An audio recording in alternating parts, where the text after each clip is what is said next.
This week, the war turns to North Carolina, and the Union takes to the saddle.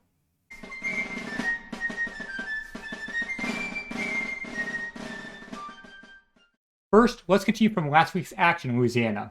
Major General Nathaniel P. Banks, using his 19th Corps, is trying to take the Bayou Teche, having left from New Orleans, aiming towards Alexandria.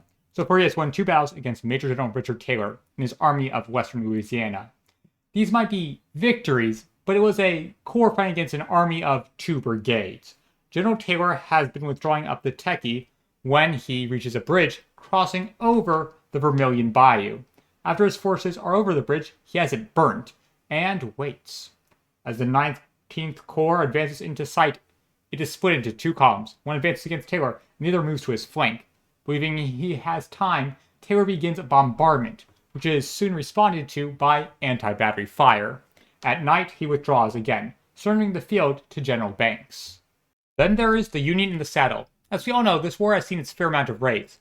Not from the Federals, though. Well, that changes today. 1863 has seen a lot of proposals, and this week, and last week, they got approved. In the east, we see the approval of Stoneman's raid.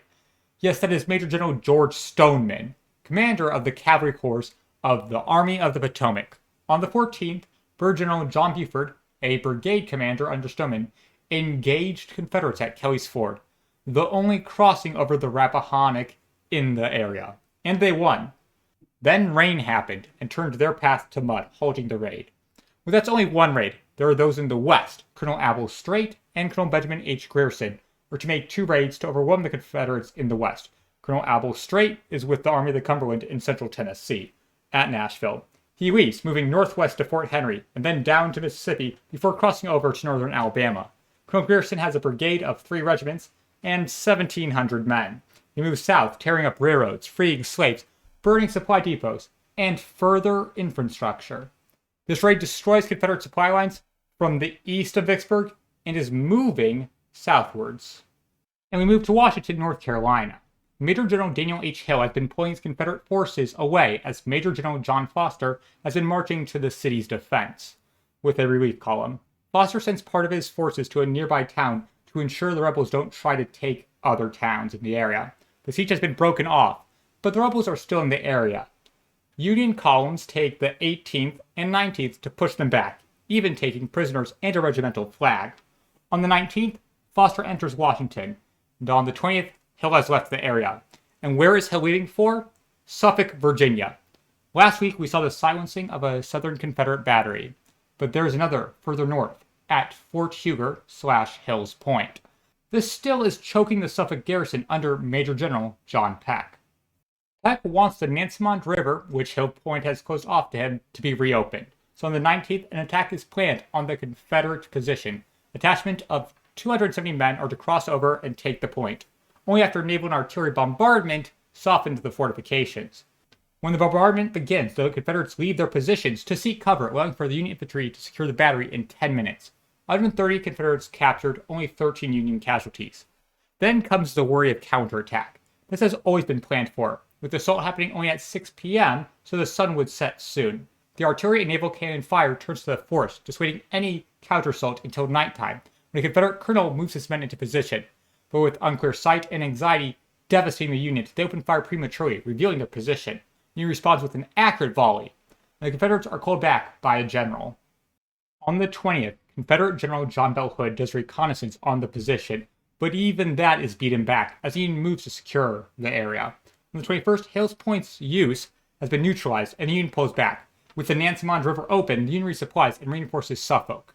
And high-profile people visit. General-in-Chief Henry Howell takes a day trip to Suffolk, while Secretary of State William H. Seward stayed the night. Lieutenant General James Longstreet has taken the time for his Confederate soldiers to do foraging and supply searching instead of truly sieging the city. Then there is Sickles. He hears an audacious plan from Chief of Staff Daniel Butterfield and Joseph Hooker.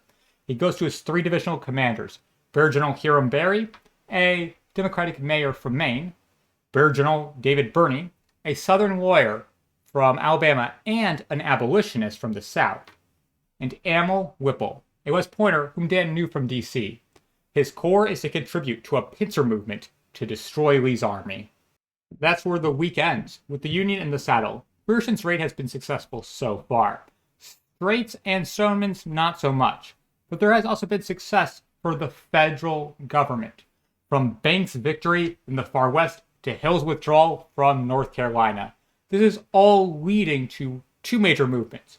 One is Grant's near Vicksburg, and Major General Joseph Hooker in Virginia.